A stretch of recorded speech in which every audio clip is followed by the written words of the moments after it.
Hello everyone. आज हम लोग ब्रांच अकाउंटिंग में मीनिंग ऑफ ब्रांच पढ़ेंगे। ब्रांच का क्या अर्थ होता है। जब व्यवसाय ग्रो करने लगता है, बिजनेस ग्रो करने लगता है या फिर उसके आकार में वृद्धि हो जाती है, तब उसके बिक्री को बढ़ाने के लिए अलग अलग जगहों पे देश विदेशों में कार्यालय खोलने पड़ते हैं ताकि उसकी बिक्री बढ़ जाए। जो भी हम प्रोड्यूस कर रहे हैं उसको हम लोगों तक पहुंचा पाएँ। तो ऐसा करने के लिए हम लोग अलग अलग जगहों पे कार्यालय खोलते हैं।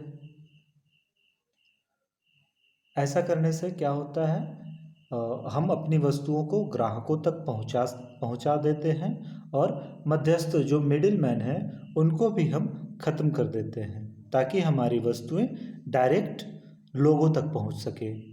तो ये जो हम लोग ऑफिस खोलते हैं यही आगे चलकर चेन शॉप या मल्टी शॉप का रूप धारण कर लेते हैं और यही एक ब्रांच बन जाते हैं।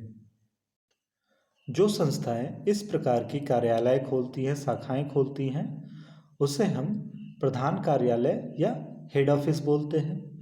जैसे मैं अगर एक एग्जांपल लूँ रिलायंस इंडस्ट्री का, तो उसके एक सेगमेंट रिलायंस फुटवेयर की अगर मैं बात करूं तो आप देखिएगा विभिन्न शहरों में रिलायंस फुटवेयर नाम से आउटलेट खुली होती हैं, वही उनकी ब्रांचेज हुई।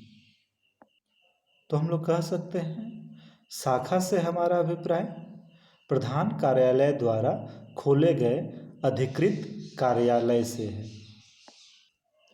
कंपनी अधिनियम 2013 के अनुसार एक कंपनी के शाखा से अभिप्राय कंपनी द्वारा वर्णित किसी प्रतिष्ठान अथवा किसी ऐसे प्रतिष्ठान से है जो वही कार्य अथवा लगभग वही कार्य संपादित करता है जो प्रधान कार्यालय संपादित करता है, या किसी ऐसे प्रतिष्ठान से है जो प्रोडक्शन, प्रोसेसिंग, मैन्युफैक्चरिंग में संलग्न है। अगर हम ब्रांच अकाउंट्स की बात करें तो शाखाओं में प्रधान कार्यालय को यह बताने के लिए कि शाखा में क्या चल रही है, प्रधान कार्यालय जानने के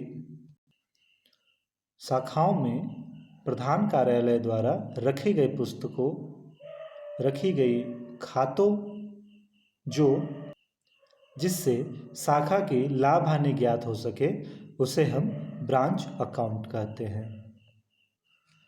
अब अगर हम बात करें ब्रांच अकाउंटिंग का ऑब्जेक्टिव के बारे में, यह क्यों ब्रांच अकाउंटिंग क्यों हम लोग करते हैं, तो साधारण से अगर हम लोग हेड ऑफिस के नज़र से देखें तो हम लोग अलग अलग ब्रांच का प्रॉफिट एंड लॉस फाइंड करने के लिए करते हैं, उसका फाइनेंशियल कंडीशन क्या है यह जानने के लिए करते हैं।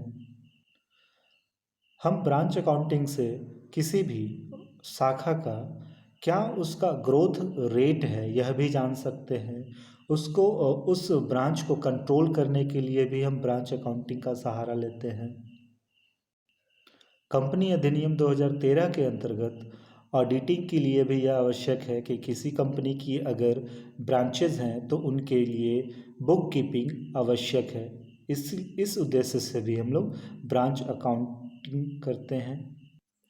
और अगर कोई मैनेजर रखा गया है और उसका रेम्युनरेशन अगर उस ब्रांच के प्रॉफिट पे डिपेंड है तो इसको भी कैलकुलेट करने के लिए हम लोग ब्रांच अकाउंट प्रिपेयर करते हैं।